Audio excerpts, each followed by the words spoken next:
गेले दुखून, पाठ गेली अवघडून, मान गेली तुटून, पट्टदिशी कार्यक्रम संपून थोडंफार जेवावं म्हटलं तरी दुसरे बारसकर सर आले कुठून. असे बऱ्याच जणांच्या मनात विचार चालू आहे. पहिली गोष्ट मी 2 ते 3 मिनिटात थांबेन, कारण सगळ्यात जास्त पेशन्स ऑडियन्समध्ये असतात. आणि एकदा अशाच मोठ्या कार्यक्रमाला मी actually I had delivered several lectures on many colleges. First of all I'd like to say thank you for inviting my dad senior Baraskar sir as a chief guest here. त्यांच्यावरती आम्ही फ्री गिफ्ट मिळालं तुम्हाला, त्यांनी घेऊन आले. तर अशाच एका कार्यक्रमाला मी गेलो आणि त्या दिवशी मी शपथच खाल्ली होती, काय बी असू दे ऑडियन्स जमले तर चालेल पण मी माईक खाली ठेवणार नाही. कारण एकदा वक्तात आपल्यावर तो थांबत नसतो हो, हाल तुमचा असते. जोरात टाळ्या वाजायला तर समजायचं सर जरा थांबा. मी भाषण द्यायला सुरुवात केली, अर्धी लोक उठून गेली. पण मी त्यावेळी जिद्दीला पेटलो तर अर्धी लोक उठून गेली, अर्धी तरी शिल्लक आहे. आपण भाषण देतच राहायचं. अर्धी ऐकत होती, अर्ध्यातली बी अर्धी उठून गेली, 25% राहिली. पण मी सुद्धा हरलो नाही, मी लय जिद्दी. 25% राहिले, त्यांना भाषण देत गेलो. त्यातली बी उठून गेली, अर्धा जण राहिले, तरी मी नाराज झालो नाही. मी भाषण देत राहिलो. शेवटी एकटाच राहिला, तो बिचारा काही उठेनाच. मी भाषण देत राहिलो, तो ऐकायला लागलाय, मी बोलावलेला ऐकायला लागलाय, तो हसत हसत ऐकायला लागलाय. शेवटी मीच जमलो आणि त्याच्या जवळ जाऊन विचारलं, अरे बाबा सगळे उठून गेले, तुला माझं भाषण एवढं आवडलं काय, तू नाही उठून गेला? तो म्हणला, साहेब मी उठून जाऊ शकत नाही, ज्या माईक वरती तुम्ही बोलाय ती साऊंड सिस्टीम माझी आहे, तुमचं भाषण संपल्याशिवाय मला घरी जाता येत नाही. थोडं तुम्हाला मी फ्रेश केलं, असं माझ्या बाबतीत कधी झालेलं नाहीये.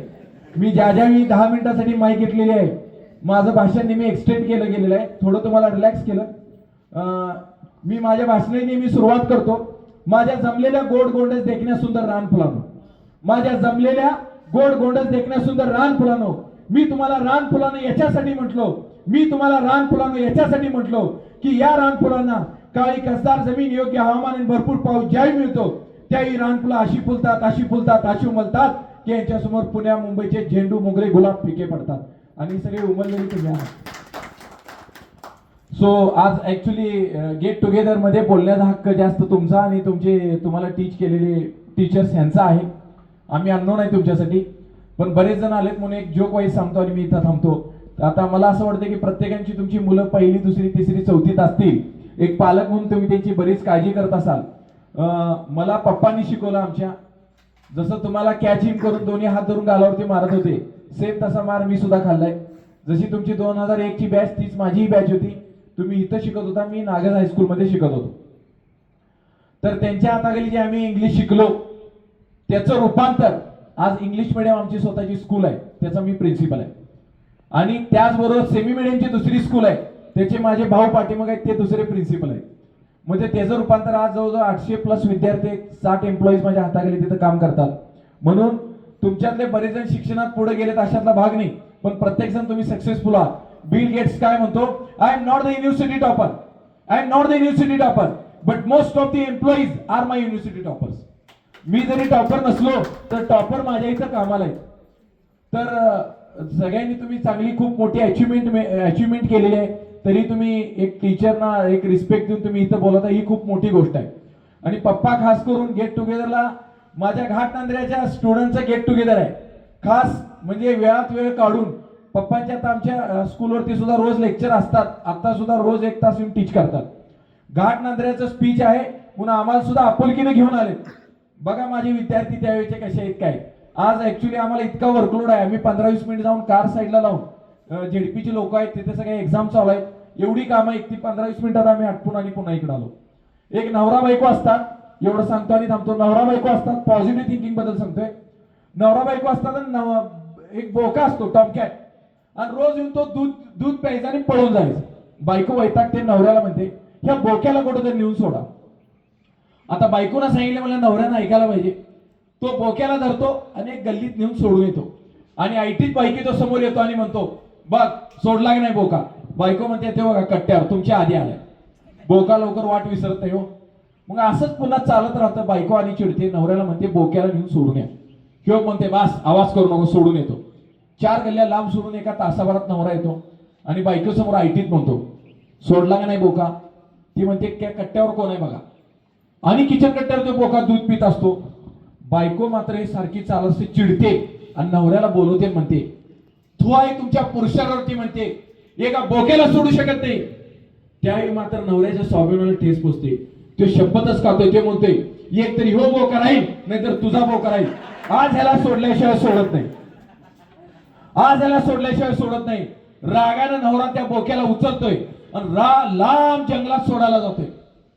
1 तास होतोय, नवरा परत येत नाही. 2 तास होते, नवरा परत येत नाही. दुपारची जेवणाची वेळ होते, नवरा परत येत नाही. बायको टेन्शन मध्ये, कुठलाच बोका परत यायला तयार नाही. ती बिचारी टेन्शन मध्ये, कुठलाच बोका यायला तयार नाही. संध्याकाळ होते, बायको बिचारी जेवत नाही. नवऱ्यावरचा राग निघून गेलेला असतोय. बिचारा कसा तरी येऊ दे, दोन्ही बोके घरी येऊ दे, पण बिचारी घरी येऊ दे. रात्र होते, रात्रीची 1-2 वाजलेले असतात. दारावरती नॉकनॉक होते. बिचारी बायको कधी एकदा नवऱ्याचा चेहरा बघू, बिचारा सकाळपासून बाहेर गेलाय म्हणून प्रेमानं दार उघडते. बघते तर काय, नवरा समोर, नवऱ्याचे केस इसकटलेले, कपडे फाटलेले, माती वगैरे लागलेली. आणि त्याचा अवतार बघून बिचाऱ्याला म्हणजे त्या बायकोला दया आली. आणि बघता बघता असं खालीपर्यंत येते तर पायात बोका.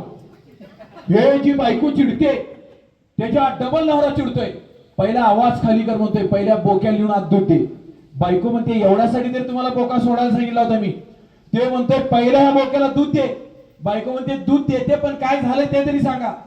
तुझ्या नादात ह्या बोक्याला दूर जंगलात सोडायला गेलो, येताना घरची वाट विसरलो.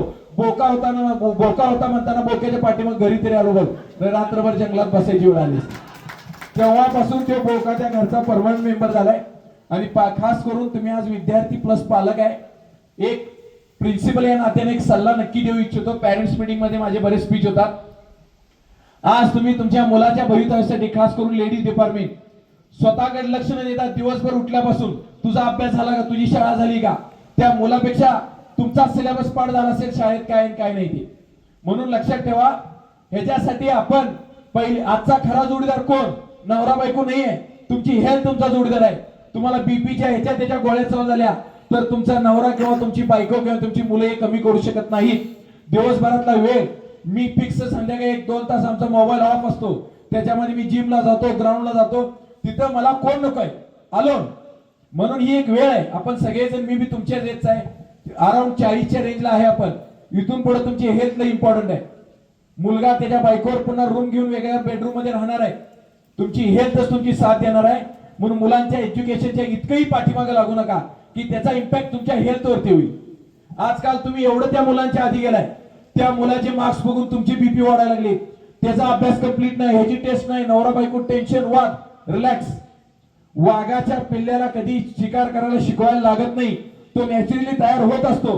तुमची मुलं नॅचरली तयार होतात, तुम्ही इतकं त्याच्यावरती बर्डन टाकू नका. असं सांगलीच्या रेल्वेच्या प्लॅटफॉर्मवरती मी थांबलो होतो आणि तिथं 2 प्रवासी पळत होते. एक जाडजूड होता आणि एक सडपातळ होता. आणि दोघांच्या अंगावर बॅगा अडकवल्या होत्या आणि दोघं पळत सुटले होते. रेल्वेच्या प्लॅटफॉर्मवरती मी थांबलो होतो आणि माझ्या डोक्यात एकच, यांना रेल्वे सापडते का नाही. हे पळायला लागलेत. ट्रेन प्लॅटफॉर्मवरती आली तरी मी हे लांबच होते. ट्रेन प्लॅटफॉर्मवरून निघाली, पहिला डब्बा गेला, दुसरा डब्बा गेला. हे दोघं पळतेत. मी मोबाईल खिशात ठेवला. माझी एकच एक्साइटमेंट, यांना रेल्वे सापडते का नाही. त्यातला जो जाडजूड होता तो बिचारा धाब्यात येत पळायला लागलाय, घामाघूम झालाय. पार जवळ आले, रेल्वेचा शेवटचा डब्बा राहिला होता. दोघं पळत जवळ आले. जाडजूड होता तो जवळून दमला, मात्र जो सडपातळ होता त्याने जी उडी मारली ती डायरेक्ट रेल्वेच्या डब्यातच, आणि रेल्वे निघून गेली. दोघांना एक जण गेला, एक जण तिथंच थांबला. मला त्याचं लई वाईट वाटलं. आणि तो जो थांबला होता धाप्यात येत होता, आणि धाप्यात येऊन झाल्यावर एकदम हसायला लागला. आता मला काळीच बंद झालं. ह्याची रेल्वे चुकल्या, ह्याला वाईट वाटायला पाहिजे, ह्यो रडायला पाहिजे, आणि हसायला लागलाय का. मी त्याच्याजवळ जाऊन विचारलं, बाबा त्याची रेल्वे चुकल्या, तुझ्या बरोबर आलेला गेला, तू रडायला पाहिजे, तुला वाईट वाटायला, तो हसतोय कसा. तो म्हणला, बाबा हसू नाही तर काय करू, जो गेला ना तो मला सोडायला आला होता. आणि हेच आहे, जो गेला ना तो मला सोडायला आला होता. म्हणजे डब्यात उडी कुणी मारायला पाहिजे होती ऍक्च्युली, ज्याला जायचंय त्यानं. पालकांसाठी तुम्हाला मेसेज दिला, ते पोराच्या तुम्ही एवढं पाठी मारायला, मुलगा तिथं थांबला, आई वडीलच रेल्वेच्या शिक्षणाच्या डब्यात बसून गेले. I like to say thank you. तुम्ही मला इतका वेळ दिला and thank you for giving this golden opportunity. Thank you so much. अतिशय छान विनोदामध्ये आपण मार्गदर्शन केलं. यानंतर आपण आपल्या या कार्यक्रमाचे प्रमुख पाहुणे ज्यांच्या स्पीचची आपण आदराने वाट पाहतोय त्यांच्या मार्गदर्शनाची आपण वाट